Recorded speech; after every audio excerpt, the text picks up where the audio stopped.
Binomial का past year का question है। क्वेश्चन में क्या पूछा गया है, coefficient of x to the power 2012 in the expansion. Expansion दिया है, इसमें एक्स 2012 का कोफिशिएंट पता करना है। देखो किस तरह का एक्सपेंशन है, इसको लिखते हैं 1 माइनस एक्स पावर है 2008 इंटू किया गया है 1 प्लस एक्स प्लस ये एक्स स्क्वायर है, ठीक है 2007। अब देखो इसमें 2008 है 2007 है, तो इसको भी 2007 बना सकते हैं लोग, यानी 1 माइनस एक्स अगर एक बार ऐसे ले लें, दूसरा बचेगा 1 माइनस एक्स 2007, ये बच जाएगा 1 plus x square into the power 2007। अब इसको इसके साथ ले सकते हैं, यानी हम इसको ऐसे लिख सकते हैं 1 माइनस एक्स, ये पूरा का पूरा एक साथ लिख सकते हैं 1 minus x into 1 plus x square पूरी की पावर 2007 लिख सकते हैं। ये तो चीजें हैं, तो ये क्या आ जाएगा 1 माइनस एक्स, इसके अंदर 1 माइनस एक्स को मल्टीप्लाई कर दो, एक बार 1 से करोगे तो 1 प्लस एक्स स्क्वायर एलिटी आ जाएगा, माइनस एक्स से करेंगे तो minus x square minus x cube हो जाएगा, ये 2007 है। यहाँ पर देखो एक्स स्क्वायर ये कैंसिल और एक्स भी कैंसिल, क्या बचेगा अंदर 1 minus x into 1 minus x cube का 2007। अब ये जो है बाइनोमियल बन गई है, टू टर्म्स हो गई ना दोनों में।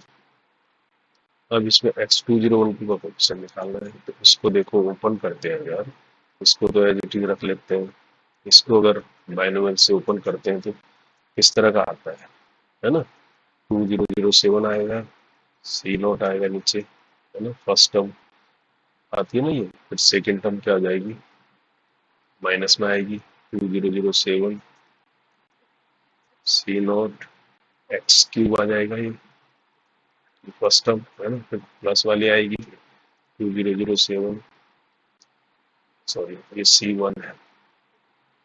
ये आएगी C2 आ जाएगी एक्स क्यूब का होल स्क्वायर हो जाएगा, फिर माइनस आ जाएगा 2007 C3 एक्स क्यूब का क्यूब, यानी ऑड वाली माइनस में आ जाएंगे, ये तो होगा माइनस की वजह से, है ना 3 है, इस तरह से चल पाएगा। तो अल्टीमेटली लास्ट में क्या आ जाएगा 2007 से लेकर C 2007 तक है ये, है ना एक्स क्यूब की पावर 2007 मिल जाएगी लास्ट, अब यहाँ तक चल रहा है एक्सपेंशन। अब इस एक्सपेंशन को हम एक सिग्मा के फॉर्म में लिखना चाहेंगे तो हम ऐसे लिख सकते हैं 0 1 2 3 ऐसे चल रहा है ना, तो किसी को वेरिएबल मान लेते हैं या के मान लेते हैं, के हमारा 0 से चल रहा है 2007 तक, है ना, और 2007 और सी की जगह के नीचे हो गया के 0 रखा तो फर्स्ट टर्म आएगी, फिर के 1 आएगी, और एक्स क्यूब जो है इसकी पावर क्या होती है के हो जाएगी,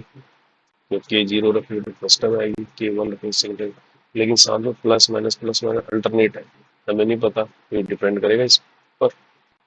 इसकी पावर पर, कहने का मतलब -1 पावर के कर लेते हैं, तो के 1 होगा तो देखो ये अपने आप फर्स्ट टर्म आ जाएगी, मतलब सेकेंड टर्म आ जाएगी माइनस वाली, है ना, तो मतलब अगर ये स्क्वायर में होगा तो प्लस वाली आ जाएगी, मतलब इवन होंगे तो प्लस आ जाएगी, ऑड होगी तो माइनस आएगी, इस तरह से हम इसको लिख सकते हैं। अब इससे क्या फायदा होगा, इससे फायदा ये होगा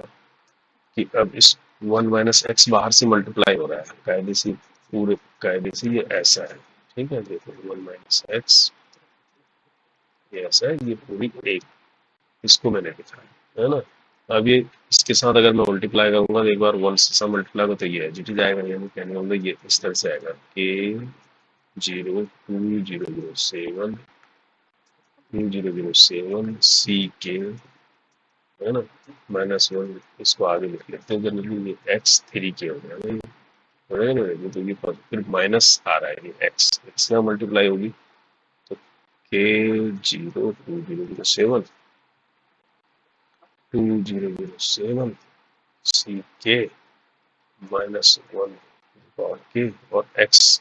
3 के पहले से 3 के साथ बाहर से एक x हो जाएगा तो ऐड हो जाएगा ना, 3k + 1 हो जाएगा, ऐसा बन जाएगा। ये दो टर्म्स बन जाएगी।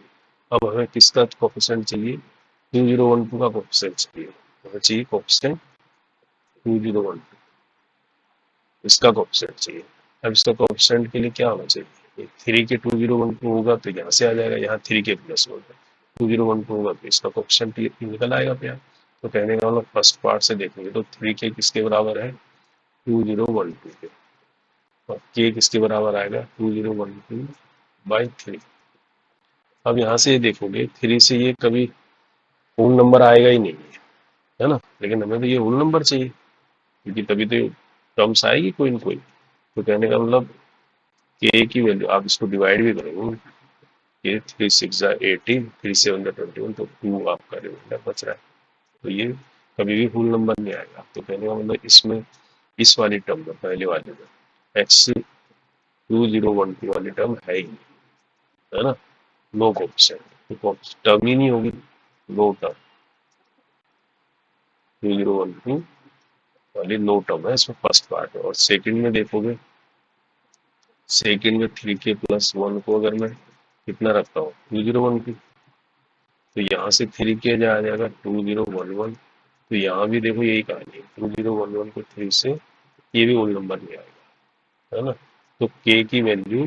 होल नंबर, तो कहेगा मतलब यहाँ भी x2012 वाली नो टर्म, यानी ऐसी कोई टर्म ही नहीं होगी इसमें जिसमें x2012 आएगा, तो इसका कोफिशिएंट भी नहीं आएगा। तो अल्टीमेटली इसका कोफिशिएंट क्या हो जाएगा, x2012 कोफिशिएंट इज 0। तो इस क्वेश्चन का आंसर ही 0 है, ये आंसर है इसका। तो इसका कंक्लूजन ये निकला कि इस तरह की कोई टर्म भी नहीं आती इसमें, है ना।